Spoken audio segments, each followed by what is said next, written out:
dhimmi kun silaa dhimma yaa'iitii fi kana kana ta'e bakka kanatti inuma umriiti jalleen argamu fillee hin taa'u. Miidiyaa irra waliin fuudhee miidiyaa irrattis walitti hin araaramnu waa'ee dhimma bultii keenyaa miidiyaa irrattis abadan abbaan fedhe yoo dubbate ani bakka sanitti hin argamu. Amma garuu wanni hin dhufeef dhimma keenyaa miti dhimma kiyyaa fi kayaasin miidiyaa irratti hin dubbannu nuti kana. Sun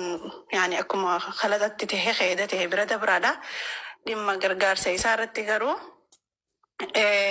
Yaasin jechuun akka dhimma kiyyaa fi kadhuunfatti osoo hin taane akka ilma namaa akka ilma dhiiraati akkatti ilma dhiiraati dhiira caaltu dhiira ilmoo isaa haadhaas ta'ee fi abbaas ta'ee fi waa hunda ta'ee wajjin cinqatee wajjin beelee walii wajjin rakkatee ilmaan isaa amata lama guutuu gargaarsa takka amalatti obboleetii biyya alaatii hin qabne obboleessa biyya alaatii hin qabne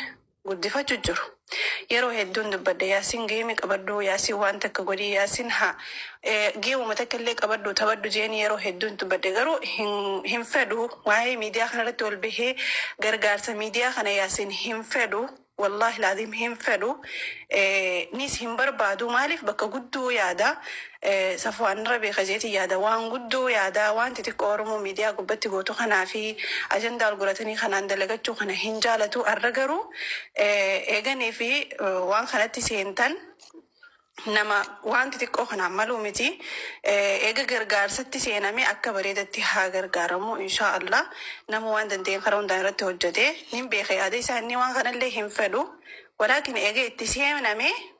obseetuma fudhatee gargaarsi kun eega eegalame haala bareedatti haa gargaaramu jechuudhaafin ergaddee seene malee silaa dhimma biraatti jiraattanii hin seenu ture jechuu kun immoo dirqama kiyya akkasi. Mukaanus galatoomii dhugaa jettee Yaasin nama kanaan maluu miti. Hatta dhimma biraallee gartee dhimma bultii nama gartee miidiyaa irratti illee nuti hundi bultii qabna gartee bultii miidiyaa irratti tolte takka hin jirtu bultiin hundi gartee taphadde hundi miidiyaa irra dhufteetuma daran baddi. Nuti miidiyaa irra illee hin finnu gartee yoo xiqqeenya bubbee dhahaa bubbeen hin fuune jettee manguddoo gurguddoo san ta'uu baannullee gartee yoo gartee isin barbaanne illee gartee isin barbaannaas ammaasi gabbuuneetuma lafatti gartee sheekkan keenyaa fi manguddoo teenyaas gurguddoo yaamne inshaallah waan goonaa asirratti dhimma keessan abadan nutuun dubbannu akkasii tagargaarsaa inshaallah Yaasin ballama qabneetuma waan guddoon galchina malee eega asirra baaneefu tana akkasiin nu qoba qabaadhaadha eega miila keenyeefu rumatti dalaguu qabnaan jaa dabbaal itti seenne waan seente dhiirti bikkaan geessi anaafiyatii fi hadiirii fi sharmaarkee jira warri kaanis obboleeyyan keenyan wajji jiranii garee godhannee gartee hula dhodhoinee waan kana keessaa ba'uu qabnaan isiniin jaa waan takka dhiirti waan takka itti seente gartee lolatti seente bikkumaan geessi kanaan isiniin jaa mudhii daddaa. Mukaanuzi bilbilli siidhaan jiru jechuun ka tiktaak garagastii toora nama kumaa singila ture na fakkaata yeroo sanatti nama hedduu dhufe ammas dhugaa dubbachuudhaaf namni yaaduma isaa haasa'u malee waan kana hunda sirrii akka inni ta'e fi akka inni ta'e namni hangammaas gaafata illee hin jiru ati illee hin dubbanne sagaleen hatta hangee eedaa afaan kee keessaa dhagahame gara miidiyaa irratti namni hundi arga sun illee hin argamne ammaan dura hin dhagahamne namni hundi yaaduma bishachii dubbatee dhiise akkamittiin kallattumaan tiktaak isii bira galtee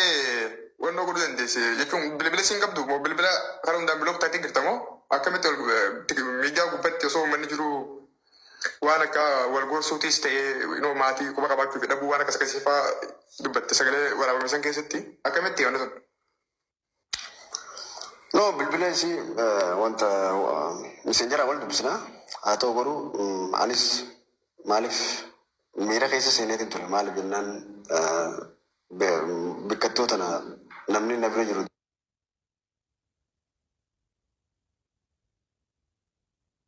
daleedduudha sigalee akkana jiboo doonaa sigalee akka aadaan taatu sigalee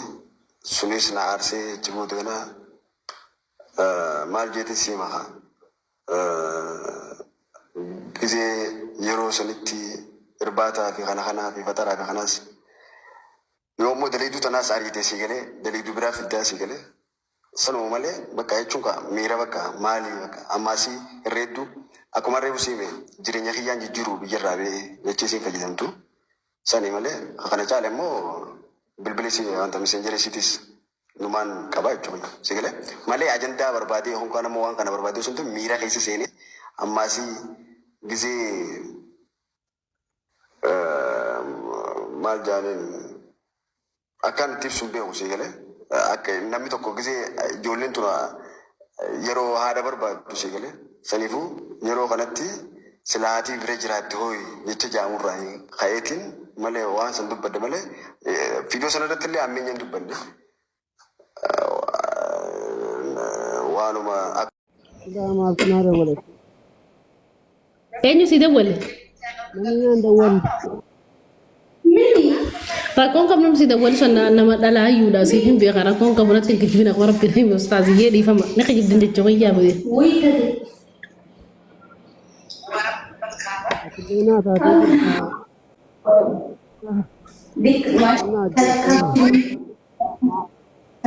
Sheekha kiyya wallaahi dhiifama naa godha akkanuma naa taate warri jimmaa ta'uu son beekee silaatti dabalee dubbadha ture yoo.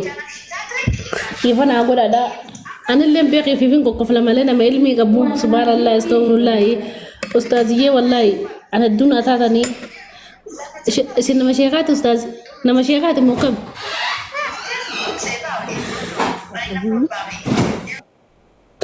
Nama sheekaateeti nama qara'e danuun qaraan nama sunnaa jala deemu tokko. ilaale malee ilaale Ustaaza keessa lakkoofsa kan erga amartiin sirra buutee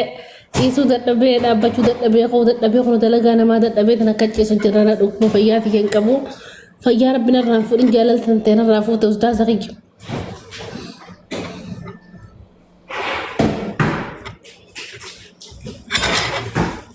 Afaan Arabaatiin lakkoofsa na kataba afaan Oromoon beektanii katabu. afaan labbaa malee hin beeku jechuun afaan beeku Itoophiyaan jira bara afaan Oromoo malee hin beeku. Yo nama Quraana qara'oo taate mirkanaan naa barreessite jettee akka sanii wallaalanii seera koon qabu. Si wajjin jira qabsoo inni warra jimmaa kan mootummaa sadaffaa dalla. Nama guddaa kanaan mootummaa dala.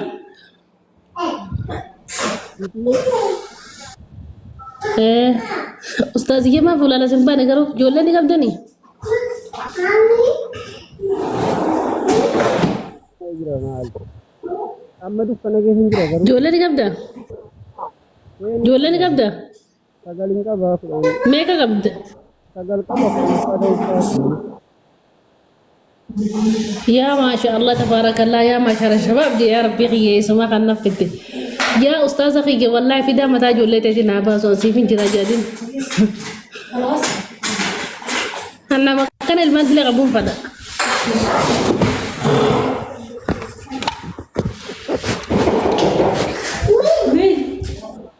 مش كده بابس